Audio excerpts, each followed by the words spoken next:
सभी को प्यार भरी जय मसीह की। परमेश्वर की पाक और पवित्र हजूरी में आप सभी का स्वागत करते हैं। और हमारे पिता परमेश्वर ने हमें जो आज का समय दिया है, अपने पाक पवित्र वचन हमें दिए हैं, पवित्र शास्त्र हमें दिया है, उसके लिए प्रार्थना करते हैं। Hallelujah hallelujah hallelujah hallelujah. धन्यवाद धन्यवाद धन्यवाद धन्यवाद।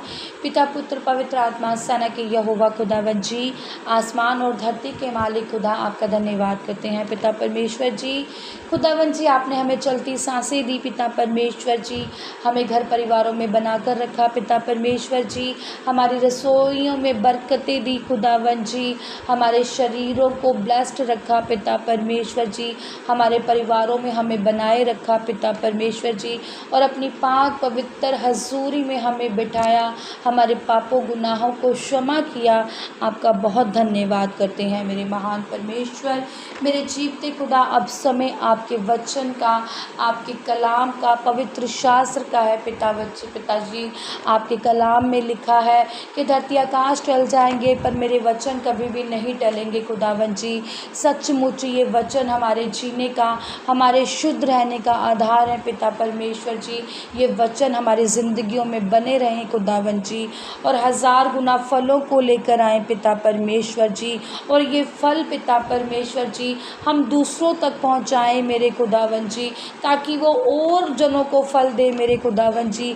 और आपके जो आत्मा के फल हैं, प्रेम, आनंद, शांति, हम इन सब में बने रहें और दूसरों को भी पिता परमेश्वर जी इन फलों से पहचान कराएं खुदावंद जी। और अच्छे पिता परमेश्वर जी, आज्ञाकारी वाले, आपको पसंद आने वाले बच्चे बने। आपके वचन हमारी ज़िंदगियों में बने रहें और 1000 गुना फलों को लेकर आएँ। कोई भी शैतानी शक्ति इन वचनों को हमसे चुरा ना सके। प्रार्थना जिंदे खुदा के नाम में मांगते हैं, आमीन आमीन और आमीन।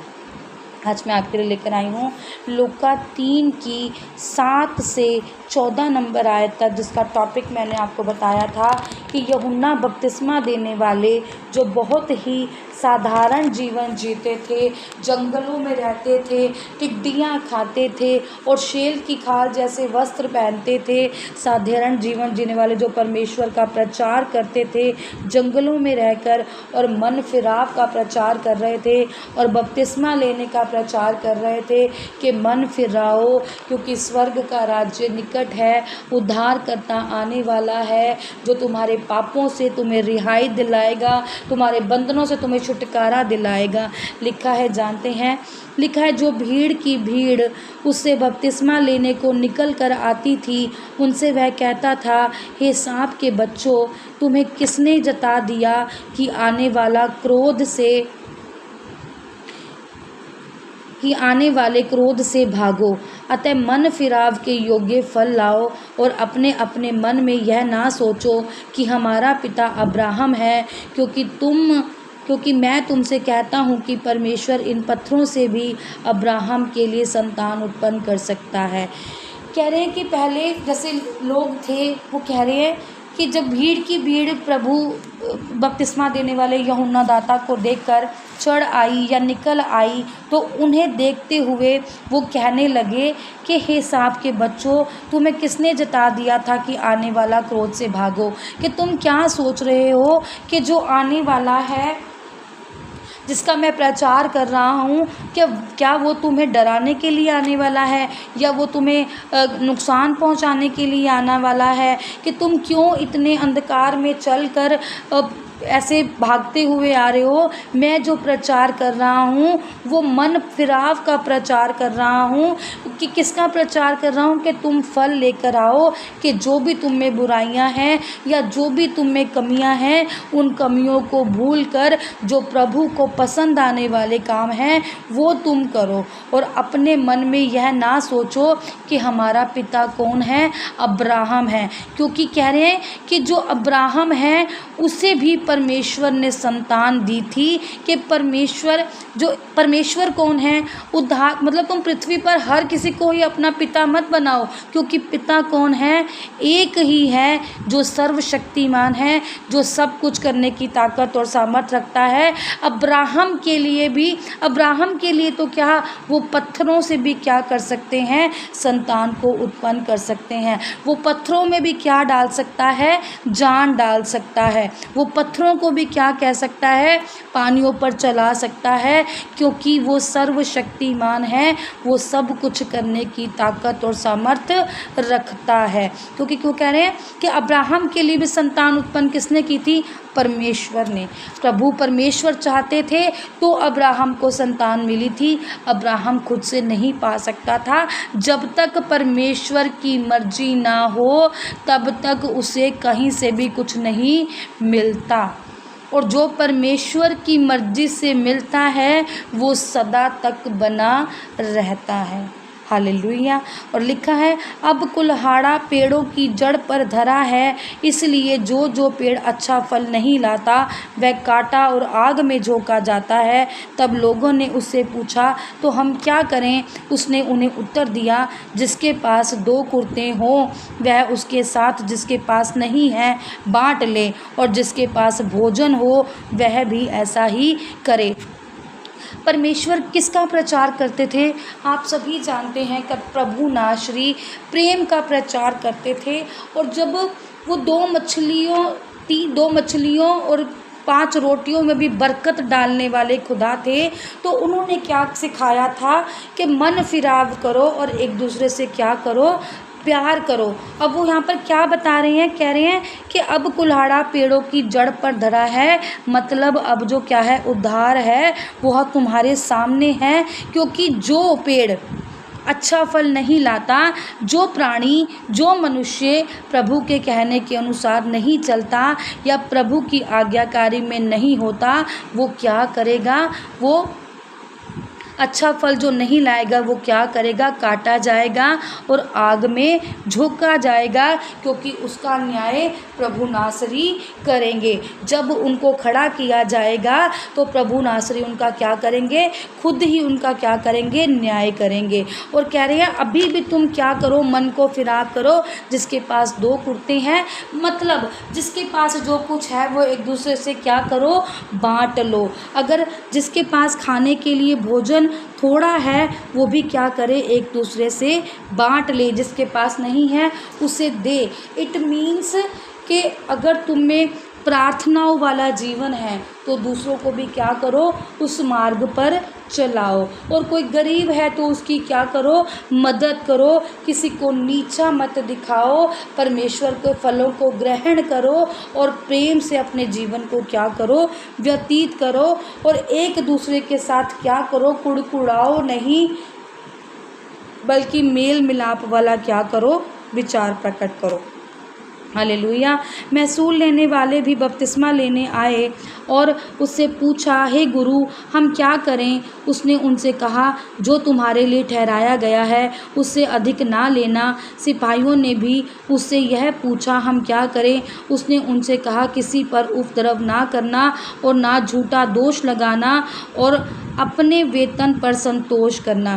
कह रहे जो सिपाही होते थे, अब जो जिनके ऊपर मान लो कि जैसे अगर हम कहें कि जिनके अधिकार होता है वो अपने अधिकार का क्या करते हैं, गलत इस्तेमाल कर लेते हैं। तो यहाँ पर वो क्या कह रहे हैं, अगर तुम्हारे पास अधिकार है तो उसका गलत इस्तेमाल नहीं करना, किसी पर दोष नहीं लगाना, और जितना तुम्हारे पास है उस पर ही क्या करना, संतोष रखना। आजकल क्या होता है कि खुद की कमाई तो है, पर जैसे कह लो कि एक बैंक का एक अधिकारी है, एक उसमें गार्ड है, और एक जिसने उसको गार्ड की पोस्ट पर रखा है वो कौन हो गया, उसका सुपरवाइज़र हो गया। और सुपरवाइज़र से कौन हो गए ऊपर, मैनेजर हो गए। मैनेजर से ऊपर कौन हो गया, मालिक हो गए। तो क्या करते हैं, जो मालिक है वो मैनेजर के साथ धोखा ना करे, और जो मैनेजर है वो सुपरवाइज़र के साथ ना करे, और जो सुपरवाइज़र है वो गार्ड के साथ ना करे। जितना जिसके पास है वो उतना संतोष। ऐसा होता है, मेरे पास ऐसी गवाही है कि एक गार्ड है, उसका सुपरवाइज़र है, एक उसने उसको जॉब पर रखा। उसने कहा कि मैं तेरे को, उसने एक साथ में एक्स्ट्रा जॉब भी उसको दी थी, तो जॉब करता वो गार्ड ही है, रोज़ खोल कर आना या बंद करके आना। पर जो सुपरवाइज़र है वो कह रहा है कि तेरा आधा हिस्सा मैं लूँगा, तब मैं तेरे को ये जॉब दूँगा। अब मेहनत कौन कर रहा है? गार्ड। और सुपरवाइज़र क्या खा रहा है? उसका आधा वेतन। तो सुपरवाइज़र क्या कर रहा है? गलत कर रहा है उस गार्ड के साथ। तो यहाँ पर उसी की उदाहरण दी जा रही है कि जिसके पास जितना है वो उसमें ही संतोष करे, क्योंकि जो सिपाही हैं वो राजा के अधीन होते हैं, पर वो किस पर मार धाड़ करते हैं? गरीबों पर। तो उन पर इंस्ट्रक्शन दी जा रही है यूहन्ना बपतिस्मा देने वाले पर कि किसी पर झूठा आरोप लगाकर अपने आप को बड़ा साबित ना करें। और ऐसा ही कि सबके लिए एक चीज़ एक समान ठहराई जा रही है कि बपतिस्मा लें और महसूल लेने वाले जो कर लेते हैं उनसे भी यही कहा जा रहा है कि तुम्हारे लिए भी ठहराया गया है कि तुम अधिक ना लेना बल्कि हक का लेना, और जितना ज़रूरी है उतना ही लेना। मतलब किसी पर भी मार धाड़ मत करो, किसी को भी गलत तरीके से पैसा मत कमाओ, किसी गरीब के ऊपर मार धाई मत करो कि हम बड़े हैं, अपनी पोस्ट को लेकर अपनी नीचे वाले पोस्ट तक के बंदे को ना दबाओ। ये आज की बातें हैं जो परमेश्वर हमें नहीं करने को कहते हैं। जो पढ़ा लिखा है उसके लिए भी है और जो नहीं पढ़ा लिखा है उसके लिए भी है। जो शास्त्र कहता है वो उदाहरणों से कहता है, पर जो अभी जो दास समझा रहे हैं वो आपको स्पष्ट रूप से समझा रहे हैं कि ये चीज़ें आप क्या करो, छोड़ दो। मैंने उदाहरण दिया है कि एक जो मालिक है वो मैनेजर पर, जो मैनेजर है वो सुपरवाइज़र पर, जो सुपरवाइज़र है वो अपने और नीचे वालों पर ना तो किसी पर दोष लगाओ, ना किसी की कमाई को गलत तरीके से अपने लिए यूज़ करो कि तुम परमेश्वर की नज़रों में क्या करो, गिराए जाओ।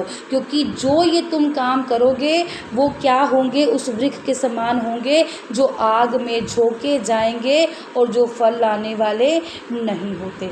हालेलुया। परमेश्वर इन वचनों के आधार पर आपको ब्लेस करे, आशीषित करे। खुदावन पिता परमेश्वर जी, आज मैं प्रार्थना करती हूँ पिता परमेश्वर जी, जो भी लोग पिता परमेश्वर जी ऐसी परेशानियों में है खुदावन जी, आज आप जो गरीबों पर मार धाड़ कर रहे हैं खुदावन जी, जो सुपरवाइज़र अपने नीचे वाली पोस्ट पर पिता परमेश्वर जी ऐसी बेईमानियां कर रहे हैं खुदावन जी, आज आप उन बेईमानियों को ख़त्म करें मेरे महान परमेश्वर जी, और सबको सही बुद्ध मिले कि परमेश्वर ने हमें जो ये चीज़ें मना की हैं हम उन पर मना हो और सबके हक सबको ईमानदारी से मिले खुदावन जी। कल की एक गवाही भी है पिता परमेश्वर जी, ये पिता परमेश्वर जी कल का ये जो प्रार्थना है, एक लेडीज़ का कॉल आया जिसने मुझे कहा कि ऐसे एक सुपरवाइज़र हैं जो मतलब एक मेरे पति की जो जॉब है उससे पैसे खा रहे हैं, उनको पूरे पैसे नहीं दे रहे। तो खुदावन जी आज ऐसी तकलीफ़ों से इन सब को बचाएं पिता परमेश्वर जी, और जिसका जो हक है वो उसे मिले, यीशु मसीह के नाम में हम मांगते हैं। आमीन, आमीन और आमीन। आज की इस प्रार्थना सभा को सुनना आप सभी के लिए आशीष और बरकत का कारण बने। अगर आप भी सिस्टर मनप्रीत के साथ अपने परिवार की समस्याओं से संबंधित किसी भी प्रकार की बात करना या प्रार्थना करवाना चाहते हो तो इस नंबर 6280896731 पर कॉल करके या व्हाट्सएप पर मैसेज करके अपनी प्रेयर रिक्वेस्ट को लिखवा सकते हैं।